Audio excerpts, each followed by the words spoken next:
स्वागत है आपका हमारे चैनल ब्राइट फैक्ट्स में। अनलॉक 1 की शुरुआत हो चुकी है। जी हाँ दोस्तों, आज से अनलॉक 1 शुरू हो चुका है और साथ ही साथ देश में मंदिर, मस्जिद, शॉपिंग मॉल और रेस्टोरेंट, होटल सब खुल चुके हैं। अनलॉक 1 में आप इन जगहों में किन सावधानियों के साथ जाएंगे और आपको किन चीज़ों का ध्यान रखना होगा, ये सभी बातें जानने के लिए हमारी वीडियो देखते रहिए। आज हम आपको देश भर में लॉकडाउन 5 से जुड़ी हर छोटी से छोटी खबर देने वाले हैं। इसी के साथ एक बार चीनी बीमारी से संक्रमितों का आंकड़ा भी देख लेते हैं। दोस्तों, संक्रमितों के मामले में महाराष्ट्र ने चीन को भी पीछे छोड़ा। देश में अब तक 2.57 लाख केस, 24 घंटे में रिकॉर्ड 10,884 मरीज बढ़े और इन आंकड़ों में हर घंटे ही इजाफा हो रहा है। इसी बीच देरी न करते हुए बढ़ते हैं आज की खबरों की तरफ। आज देखेंगे चीनी बीमारी से ठीक होना है तो इन चीजों का सेवन जरूर करें, जाने पूरी लिस्ट। और दिल्ली में अब बिना आईडी प्रूफ के नहीं किया जाएगा चीनी बीमारी का इलाज, केजरीवाल ने दिया आदेश। आगे देखेंगे देश में 15 अगस्त के बाद खुलेंगे सभी स्कूल, केंद्र सरकार ने जारी किया आदेश। साथ ही साथ रेलवे में नौकरी के इच्छुक कई विभागों में निकली है वैकेंसी, जल्द करें आवेदन। और लॉकडाउन में महंगाई की मार, 2 गुना हुए प्याज के भाव। सभी खबरों को विस्तार से जानने के लिए बने रहिए हमारे साथ। लेकिन उससे पहले इस वीडियो को बनाने में मुझे बहुत मेहनत लगती है और इस मेहनत के लिए वीडियो को आप एक छोटा सा लाइक जरूर कर दें। बिना देरी के लिए चलते हैं आपको हमारी आज की सबसे पहली खबर की तरफ। चीनी बीमारी से ठीक होना है तो इन चीजों का सेवन जरूर करें। दोस्तों, जैसा कि आप जानते हैं पूरी दुनिया में चीनी बीमारी का खौफ फैला हुआ है और दुख की बात यह है कि अभी तक इसकी वैक्सीन नहीं निकाली गई है। ऐसे में दिन ब दिन मरीजों का इजाफा होते देख लोगों में डर बैठ गया है कि उन्हें कहीं ये बीमारी न पकड़ ले। इसी के साथ लोगों के दिलो दिमाग के अंदर यह भी सवाल है कि आखिर बिना वैक्सीन के चीनी बीमारी ठीक कैसे हो सकती है। तो आज हम आपको इस सवाल का जवाब दे देते हैं। दोस्तों, ये कमाल है आपकी बॉडी की इम्यूनिटी का। आपके शरीर की रोग प्रतिरोधक क्षमता के हिसाब से चीनी बीमारी आप पर असर करती है। इसी के चलते सरकार ने 10 साल से छोटे बच्चों को और 60 साल से बड़े बूढ़ों को घर पर रहने के आदेश दिए हैं, क्योंकि इनके अंदर ये क्षमता काफी कम होती है। यदि आपको किसी तरह की बीमारी है जैसे कि डायबिटीज, कैंसर, एड्स या कोई अन्य गंभीर बीमारी, तो चीनी बीमारी का असर आप पर ज्यादा होगा और जान जाने का खतरा भी हो सकता है। अगर आप भी चीनी बीमारी से बचना चाहते हैं तो इन चीजों का सेवन बिल्कुल न करें। शराब, फास्ट फूड, सोडा से भरे drink, refined oil, chips, Kurkure जैसे प्रोसेस्ड फूड, कॉफी, मिठाइयाँ और भी पैक्ड सामग्री। यदि आपको चीनी बीमारी से खुद को बचाकर रखना है तो घर पर पकी हुई ताज़ा सब्जियां आपके लिए बहुत अच्छी साबित होंगी। दिल्ली में अब बिना आईडी प्रूफ के नहीं किया जाएगा चीनी बीमारी का इलाज, केजरीवाल ने दिया आदेश। सीएम अरविंद केजरीवाल ने महामारी के दौरान दिल्ली के सरकारी और प्राइवेट अस्पतालों में सिर्फ दिल्ली वालों का इलाज होने का रविवार को ऐलान किया। केजरीवाल ने कहा कि दिल्ली में केंद्र सरकार द्वारा संचालित अस्पतालों में सबका इलाज होगा और यदि दूसरे राज्यों के लोग कुछ विशेष ऑपरेशंस के लिए दिल्ली आते हैं तो उन्हें निजी अस्पतालों में उपचार कराना होगा। दिल्ली सरकार ने गाइडलाइंस जारी करते हुए 7 तरीके बताए हैं जिनके जरिए आप प्रूफ दे सकते हैं कि आप दिल्ली के नागरिक हैं। दिल्ली का वोटर आईडी कार्ड, मरीजों का ration card, driving licence, income tax return और पासपोर्ट, नए पानी, बिजली, टेलीफोन, गैस कनेक्शन बिल, किसान card, post office passbook, post office से प्राप्त किया हुआ कोई लेटर जिसमें मरीज के घर का पता हो। अगर कोई बच्चा है या नाबालिग है तो उसके माता पिता के कागजात या 7 जून 2020 से पहले का आधार कार्ड। दोस्तों, इस चैनल पर हम आपको देश और दुनिया भर की सबसे बड़ी खबरें सबसे पहले बताते हैं। अगर आपको भी दुनिया भर की खबरें सबसे पहले चाहिए तो चैनल को बिना भूले नीचे दिए गए लाल बटन को दबाकर सब्सक्राइब जरूर कर दें और बेल आइकन प्रेस कर दें। देश में 15 अगस्त के बाद खुलेंगे सभी स्कूल, केंद्र सरकार ने जारी किया आदेश। केंद्रीय मानव संसाधन विकास मंत्री रमेश पोखरियाल ने कहा है कि स्कूलों और कॉलेजों को अगस्त 2020 के बाद फिर से खोला जाएगा। हो सकता है कि 15 अगस्त के बाद स्कूल खुल जाएंगे। रमेश पोखरियाल ने एक इंटरव्यू में कहा, 15 अगस्त तक सभी परीक्षाओं के परिणाम घोषित करने की कोशिश कर रहे हैं, उसके बाद ही स्कूलों को खोला जा सकता है। मार्च में लॉकडाउन लागू होने के बाद से स्कूल कॉलेज पूरी तरह से बंद कर दिए गए थे, उनमें परीक्षाएं भी रोक दी गई थी। बोर्ड की बाकी परीक्षाएं जुलाई में कराई जाएंगी। सभी नतीजे अगले महीने तक जारी कर दिए जाएंगे। पोखरियाल ने कहा, महामारी के कारण स्कूल कॉलेजों में ऑनलाइन पढ़ाई भी कराई जा रही है। उन्होंने कहा, सीबीएसई ने 10वीं और 12वीं की बची हुई परीक्षाओं में छात्रों को उनके स्कूल में ही परीक्षा देने की छूट दे दी है ताकि किसी को परेशानी ना हो। इस वीडियो को देखते रहिए दोस्तों, क्योंकि आगे आने वाला है जन धन खाते रखने वाले ध्यान दें, जल्द से निकालें अपनी आखिरी।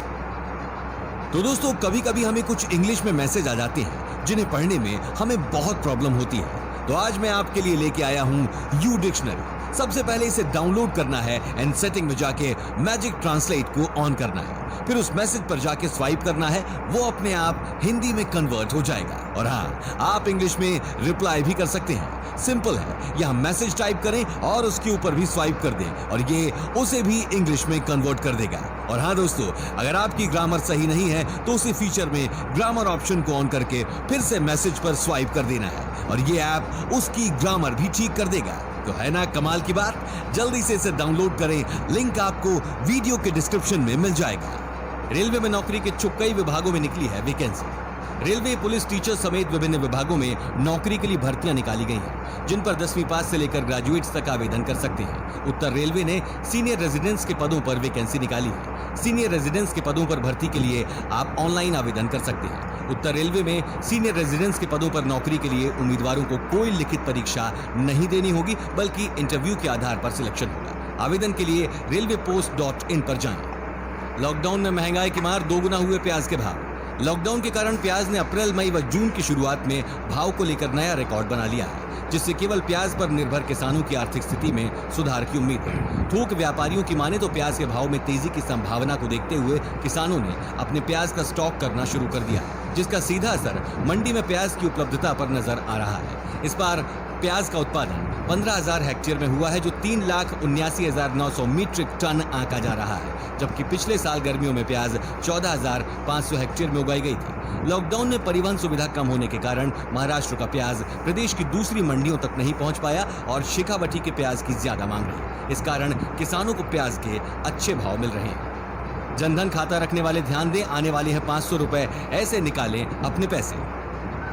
महामारी की वजह से देश में संकट की घड़ी में लॉकडाउन 1.0 के बाद मोदी सरकार ने महिलाओं के जनधन खाते में 3 महीने तक 500 रुपए डालने की घोषणा की थी, जिसकी पहली किश्त अप्रैल में, दूसरी मई में और इस महीने तीसरी किश्त डाली जा रही है। इस महीने किश्त की शुरुआत 5 जून से हो गई है और खातों में 10 जून तक पैसे डाले जाएंगे। महिलाओं के जनधन खातों में यह आखिरी किश्त 5 चरणों में डाली जाएगी। सभी लाभार्थी बैंक ब्रांच में जाकर या फिर एटीएम से अपने पैसे निकाल पाएंगे। मोदी सरकार ने महिला खाता धारकों से यह भी अपील की है कि हड़बड़ी में एक साथ पैसे निकालने के लिए बैंक नहीं पहुंचे। पैसे निकालने के दौरान या फिर एटीएम पर सोशल डिस्टेंसिंग का पालन करें। भीड़ से बचने के उद्देश्य से ही सरकार 5 चरणों में मदद की राशि बैंक खातों में डाल रही है। इसी के साथ आगे देखेंगे दोस्तों, डिजिटल इंडिया की एक और पहल, अब व्हाट्सएप पर होगी गैस सिलेंडर बुकिंग। जाने पूरी खबर विस्तार से। वहीं दोस्तों, अब सस्ते हुए सैमसंग और वीवो के स्मार्टफोन। जी हां, लॉकडाउन के बीच कुछ स्मार्टफोन्स के दाम में कटौती हो गई है। यानी अगर आप फोन खरीदने की सोच रहे हैं तो लॉकडाउन के बाद इन स्मार्टफोन्स के बारे में सोचा जा सकता है। वीवो और सैमसंग के बीच भारतीय स्मार्टफोन मार्केट में कड़ी टक्कर है और इन्हीं दोनों कंपनियों ने अपने फोन भी सस्ते किए हैं। दोस्तों, वीवो S1 16,990 रुपए में मिल रहा है, वहीं सैमसंग गैलेक्सी M21 13,199 रुपए में मिलेगा। साथ ही में सैमसंग गैलेक्सी A50s अब 18,599 रुपए का मिलेगा। घर बैठे मोबाइल से बनवाएं राशन कार्ड, बहुत आसान है तरीका। दोस्तों, अब घर पर बैठे ही आसानी से राशन कार्ड बनवा सकते हैं। इसके लिए राज्य ने अपना अलग पोर्टल बनाया हुआ है। आप जिस राज्य से हैं, आपको उसी राज्य के ऑनलाइन पोर्टल पर जाकर आवेदन करना होगा। पोर्टल के अंदर डाउनलोड फॉर्म्स पर जाएं और फिर राशन कार्ड एप्लीकेशन फॉर्म पर क्लिक कर फॉर्म को डाउनलोड करें। डाउनलोड किए गए फॉर्म को भरकर आपको उसके साथ कुछ प्रूफ लगाने होंगे, जिनमें एड्रेस प्रूफ, बैंक पासबुक, जाति प्रमाण पत्र और परिवार के सभी सदस्यों के आधार की फोटोकॉपी शामिल है। फॉर्म और इन सभी जरूरी दस्तावेजों की कॉपी लगाकर करीबी राशन डीलर या फिर फूड सप्लाई ऑफिस में जमा करें। आपको राशन कार्ड के आवेदन के समय 45 रुपए तक की फीस देनी होगी। इसके बाद फील्ड वेरिफिकेशन के लिए आपके पास सरकारी अधिकारी आएगा, जो फॉर्म में दी गई जानकारियों की जांच की पुष्टि करेगा। आवेदन करने के 30 दिन के भीतर ये जांच पूरी हो जाएगी। सही होने पर 30 दिन के अंदर आवेदक के लिए राशन कार्ड जारी हो जाता है। अब व्हाट्सएप पर होगी गैस सिलेंडर की बुकिंग, ऐसे करें बुकिंग। देश की दूसरी सबसे बड़ी तेल वितरण company Bharat petroleum corporation limited ने गैस उपभोक्ताओं के लिए एक नई और बड़ी सुविधा की शुरुआत की है।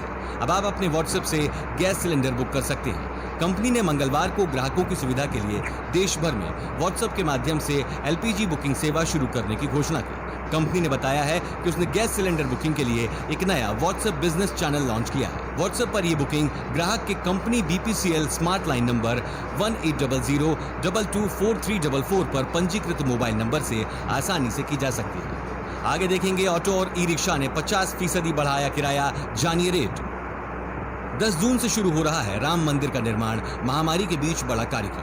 दोस्तों, महामारी के बीच सालों से चली आ रही बहस पर 10 जून को पूरी तरह से पूर्ण विराम लग जाएगा। 10 जून से अयोध्या में श्री राम मंदिर निर्माण की शुरुआत होने जा रही है। अयोध्या में राम जन्मभूमि परिसर में मंदिर निर्माण को लेकर तैयारी पूरी की जा चुकी है। परिसर में फाउंडेशन बनाए जाने की तैयारी को लेकर L&T कंपनियों के अधिकारियों ने परिसर में डेरा डाल दिया है। वहीं मंदिर निर्माण की प्रक्रिया के लिए परिसर में धार्मिक अनुष्ठान का बड़ा आयोजन किया जाएगा।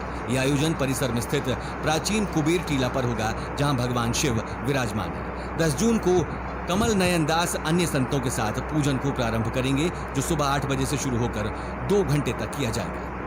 शादियों को लेकर नई गाइडलाइंस, बारातियों पर होगी FIR।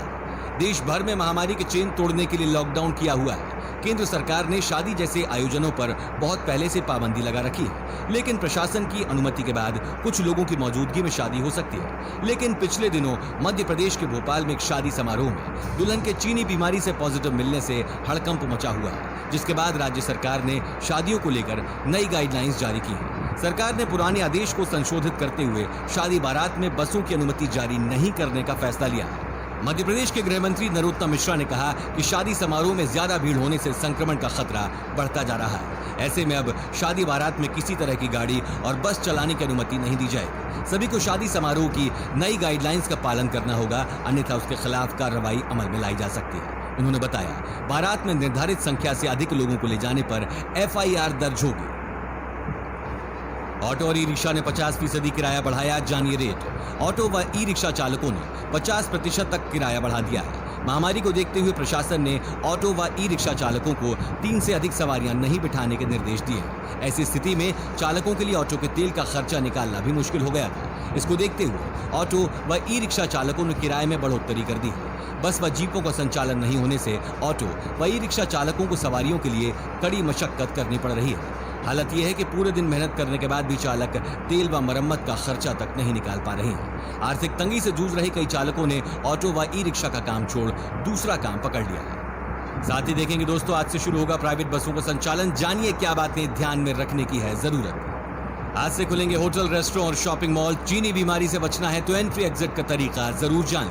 देश भर में एक लंबे लॉकडाउन के बाद अब अनलॉक 1.0 के तहत आज से ऑफिस, रेस्टोरेंट, होटल और शॉपिंग मॉल्स आदि खुल जाएंगे। सरकार ने साफ कहा है कि गाइडलाइंस की सभी शर्तों का पालन करना अनिवार्य होगा। इसे कहीं भी आने जाने वालों को ध्यान में रखना होगा। 2 व्यक्तियों के बीच कम से कम 6 फीट की दूरी मेंटेन करने के साथ ही फेस मास्क पहनना अनिवार्य होगा। होटल या रेस्टोरेंट के एड्रेस पर हैंड सैनिटाइजर और थर्मल स्क्रीनिंग की व्यवस्था करनी होगी और केवल बिना लक्षण वाले स्टाफ और गेस्ट्स को ही अंदर जाने की अनुमति मिलेगी। सभी होटल्स या रेस्टोरेंट में पेमेंट के लिए कॉन्टैक्टलेस विकल्प को चुनना होगा। सभी जगहों पर लगातार सफाई करनी होगी और खाने के लिए रूम सर्विस या टेक अवे को बढ़ावा दिया जाएगा। असम में बाढ़ से बुरे हैं हालात, 50,000 से ज्यादा लोग हुए प्रभावित। असम में बाढ़ के हालात रविवार को भी गंभीर बने रहने के साथ ही अब भी 6 जिले के 60,000 लोग प्रभावित हैं। अधिकारियों ने कहा कि लखीमपुर जिले में बाढ़ का पानी कम हुआ है, लेकिन 2 नए जिले धेमाजी और पश्चिम कार्बी में पानी घुस गया। असम राज्य आपदा प्रबंधन प्राधिकरण की दैनिक बाढ़ रिपोर्ट के मुताबिक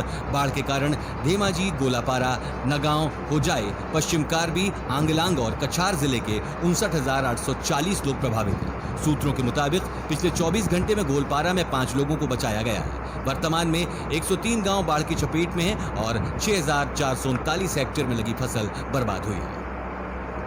आज से शुरू होगा प्राइवेट बसों का संचालन। जानिए क्या बातें ध्यान में रखने की जरूरत है। मुजफ्फरनगर में सोमवार को विभिन्न रूटों पर प्राइवेट बसों का संचालन शुरू हो जाएगा। Muzaffarnagar Saharanpur Roorkee motor operators union के सचिव ब्रह्मा सिंह मलिक ने बताया कि लॉकडाउन के बाद सोमवार से प्राइवेट बसों का संचालन शुरू हो रहा है। उन्होंने बताया कि मुजफ्फरनगर से रोहाना, देवबंद, नागल, गागलहेड़ी, सहारनपुर रूट पर बसों का संचालन शुरू किया जाएगा। उन्होंने बताया कि रूट की सभी बसों को सैनिटाइज करा दिया गया है तथा सोशल डिस्टेंस का ध्यान रखा जाएगा। स्टाफ को ग्लव्स, मास्क आदि देते हुए बसों में सीटों की क्षमता के अनुसार ही यात्रियों को बिठाया जाएगा। प्रत्येक बस को चलाने से पहले सैनिटाइज कराया जाएगा। इसी के साथ दोस्तों, देश भर की खबरों के बाद एक बार विदेश की खबरें भी जान लेते हैं। अमेरिका और पाकिस्तान से कुछ बड़ी खबरें निकल कर आ रही हैं। अमेरिका में हिंसा जारी, प्रदर्शनकारी बोले आप हमारे राष्ट्रपति नहीं। एक अश्वेत नागरिक की मौत के बाद अमेरिका में भड़की हिंसा थमने का नाम नहीं ले रही है। लोग अभी भी सड़कों पर प्रदर्शन कर रहे हैं। प्रदर्शनकारियों ने मियामी में डोनाल्ड ट्रंप के गोल्फ रिजॉर्ट को घेर लिया। उन्होंने अपने हाथों में तख्तियां पकड़ रखी थी जिस पर लिखा था कि बंकर बॉय मत बनो। ऐसा कहने के पीछे लोगों का आशय यह था कि पिछले दिनों जब वॉशिंगटन में प्रदर्शनकारी उग्र हो गए थे तो कुछ समय के लिए राष्ट्रपति ट्रंप को सुरक्षा के लिहाज से व्हाइट हाउस में बंकर में शरण लेनी पड़ी थी। वहीं दूसरी तरफ कुछ प्रदर्शनकारियों ने ब्लैक लाइव्स मैटर आंदोलन के पक्ष में नारे लगाते हुए अमेरिकी राष्ट्रपति डोनाल्ड ट्रंप के खिलाफ तख्तियां लिए हुए थे जिनमें लिखा था, आप हमारे राष्ट्रपति नहीं। कर्ज में डूबा पाकिस्तान, गरीब पाकिस्तान के पास कर्मचारियों को वेतन देने के लिए भी नहीं है पैसे। महामारी के बीच पाकिस्तान अपने सरकारी कर्मचारियों के वेतन को स्थिर रखने और नए बजट में प्राथमिक घाटे को कम रखने के लिए कर्ज के बोझ से जूझ रहा है। पाकिस्तान के स्थानीय समाचार पत्र एक्सप्रेस ट्रिब्यून की रिपोर्ट के अनुसार आईएमएफ सख्त तौर पर पाकिस्तान को राजकोषीय स्थिति में सुधार के लिए कदम उठाने के लिए कह रहा है, लेकिन पाकिस्तान के लिए आईएमएफ के निर्देशों का पालन करना मुश्किल हो रहा है। गौरतलब है कि पाकिस्तान सार्वजनिक ऋण के बोझ से जूझ रहा है। पाकिस्तान का सार्वजनिक ऋण उसकी अर्थव्यवस्था के आकार के 90% तक पहुंच गया है। पाकिस्तान के सार्वजनिक कर्ज के बढ़ने और 20 देशों से उसकी कर्ज राहत के फैसले के बाद आईएमएफ ने पाकिस्तान को सरकारी कर्मचारियों के वेतन को फ्रीज करने के लिए कहा है। पाकिस्तानी सरकार आईएमएफ की इस मांग को मानने के लिए तैयार नहीं है और इसका विरोध कर रही है। पाकिस्तानी सरकार का मानना है कि देश में बढ़ती महंगाई के कारण लोगों की वास्तविक आय का नुकसान हुआ है। दोस्तों, आपको क्या लगता है, सरकार लॉकडाउन दोबारा से शुरू कर सकती है या नहीं? अपना जवाब नीचे कमेंट में जरूर बताएं और साथ ही उसका कारण भी बताएं। इसी के साथ अगर आपको ऐसे ही न्यूज हर रोज अपने मोबाइल फोन पर चाहिए तो बिना भूले हमारे चैनल को नीचे लाल बटन को दबाकर सब्सक्राइब जरूर कर दें और साथ में बेल आइकन प्रेस करना न भूलें।